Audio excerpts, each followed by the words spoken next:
Melissa and her friends, Ashley and Megan, decided to take a girls' trip. They just wanted to enjoy being together and talk about old times. They decided to rent a cabin in the mountains for the weekend.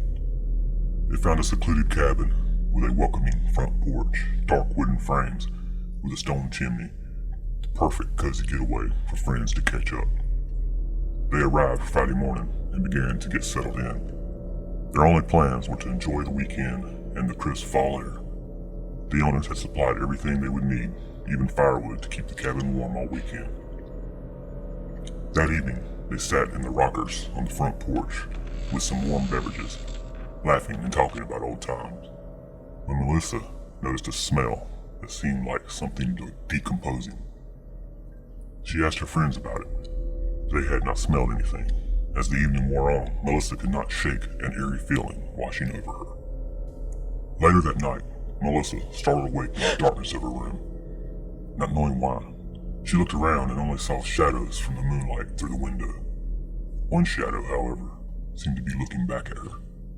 She reached for her phone. Turning on the flashlight, she shined it around the room, but nothing was there. The next morning, they sat around the fire sipping coffee. Melissa asked them how they had slept. They all had a great night.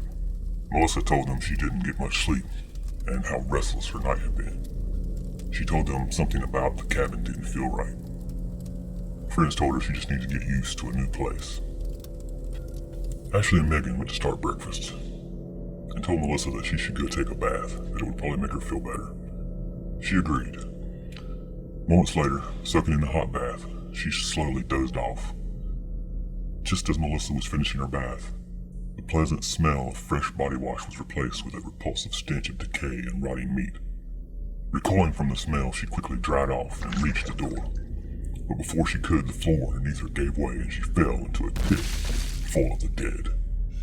The dead wrapped their decaying arms around her face, torso, legs, anything they could grab, pulling her deeper into the ground. Melissa released a pure, terrified-filled scream. The bathroom door flew open and her friends found her laying on the floor, writhing and screaming. They tried to calm her down. She fought them at first, but then realizing who it was, she burst out into tears. Ashley and Megan helped the sobbing Melissa into the living room to sit her down. They headed to the kitchen to get her some breakfast and a hot cup of coffee.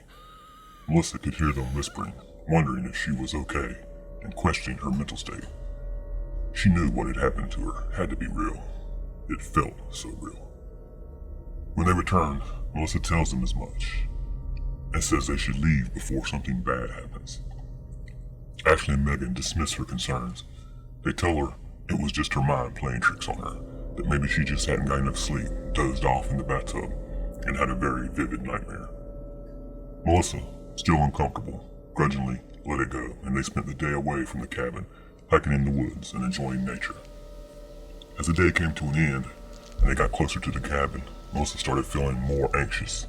She didn't want to go inside, but she convinced herself it was fine, and she could handle one more night.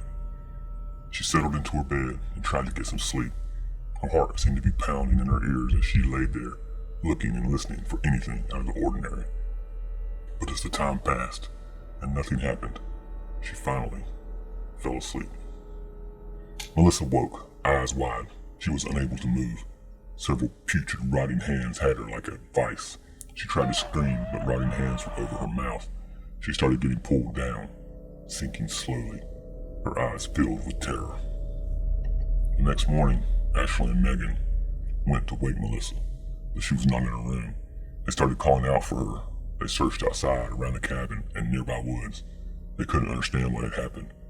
Her luggage was still in her room, but no sign of her. Worried, they called the authorities. Months of searching went by, but Melissa could not be found. Ashley and Megan visited the cabin one last time, more of a farewell to their friend than any hopes of finding her. As they were leaving, unheard by their ears, in another plane of existence, Melissa screamed and yelled for them to not leave her, to help her, to save her. Melissa heard a dark voice laughing at her vain attempt, and said, "It's no use now. You are a part of my collection."